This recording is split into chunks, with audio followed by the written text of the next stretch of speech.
അതെ, മര്യാദക്ക് സംസാരിക്കണം. താനോട് ഏറ്റെടുക്കണ്ട. തന്നോട് പറഞ്ഞു ഏറ്റെടുക്കാൻ. തന്നോട് ഏറ്റെടുക്കാൻ പറഞ്ഞു. എടോ, ഞാൻ തന്നോട് വീണ്ടും വീണ്ടും പറഞ്ഞു കഴിഞ്ഞു തന്നെ ഇത് എഫക്ട് ചെയ്യാൻ പോകുന്നില്ല. പിന്നെ താൻ എന്തിനാ ഇങ്ങനെ നടന്ന് പിടയ്ക്കുന്നത്? അത് ഞാൻ നോക്കിക്കോളാം. തനിക്ക് ബുദ്ധിമുട്ടുണ്ടാവാതെ നോക്കാന്ന് പറഞ്ഞല്ലോ. അത് ഞാനൊന്ന് ആലോചിക്കട്ടെ എന്ന്. അങ്ങനെ പറ്റത്തില്ല. എനിക്ക് മാനേജ് ചെയ്യാൻ പറ്റും, എന്തായാലും പറ്റും. അതെ, അനാവശ്യം പറഞ്ഞുണ്ടല്ലോ. അത് ഞാൻ മാനേജ് ചെയ്തോളാം.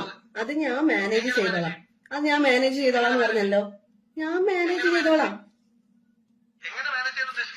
അത് ഞാൻ എന്റെ ഫ്രണ്ട്സിന്റെ അടുത്തോടൊന്ന് ആലോചിക്കട്ടെ.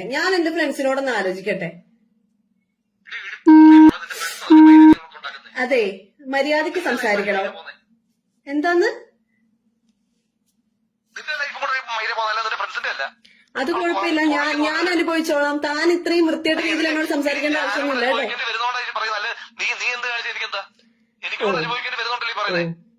ഓ, അങ്ങനെയാണ്. അപ്പൊ താൻ തന്റെ കാര്യം മാത്രം നോക്കുന്ന ഒരാളിന് ഞാൻ എന്തിനാ മനസ്സിലാക്കണം? ഈ വിഷയത്തിന് ഒരുമിച്ചല്ലാത്ത തീരുമാനത്തിലല്ല എന്റെ കാര്യമല്ലാതെ പിന്നെ നിന്റെ കാര്യം നോക്കാൻ പറ്റുമോ? ഒരുമിച്ചുള്ള തീരുമാനമാണ് രണ്ടുപേർക്കും കൂടെ നോക്കാം. എടോ, ഇത് ഞാൻ ഒറ്റയ്ക്ക് ഉണ്ടാക്കിയെടുത്തതല്ല കേട്ടോ. 70% റെസ്പോൺസിബിലിറ്റി തനിക്കാണ്. എടോ, മര്യാദക്ക് സംസാരിക്കേ കേട്ടോ. എനിക്ക് തന്റെ അത്ര തരം താഴാൻ പറ്റത്തില്ല.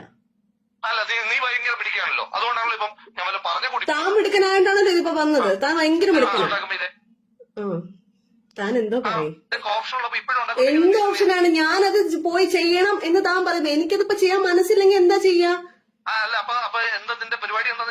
ഞാൻ തന്നെ ഇതുവരെ ഒന്നിലും ഇൻവോൾവ് ചെയ്യിക്കത്തില്ല എന്ന് പറഞ്ഞു. പിന്നെ തന്നെ എങ്ങനെയാണ് എഫക്ട് ചെയ്യുന്നത്?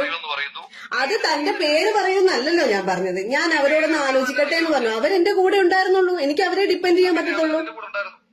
പിന്നെ താനുണ്ടായിരുന്നോ? എന്റെ ആത്മാർത്ഥ സുഹൃത്തുക്കളോട് പോലും ഞാൻ ഇപ്പോഴും പറയാതെ അവരുടെ മുന്നിൽ ഞാൻ തല കുനിച്ചാണ് നിൽക്കുന്നത്. അറിയാവോ? നിങ്ങളുടെ നാടകം നിർത്താൻ. നിങ്ങൾ ഇത്രയും നേരം എന്താ സ്നേഹനാടകം കളിച്ചുകൊണ്ടിരിക്കുവായിരുന്നോ? താനാണ് സ്നേഹനാടകം കളിച്ചത്, ഞാനല്ല.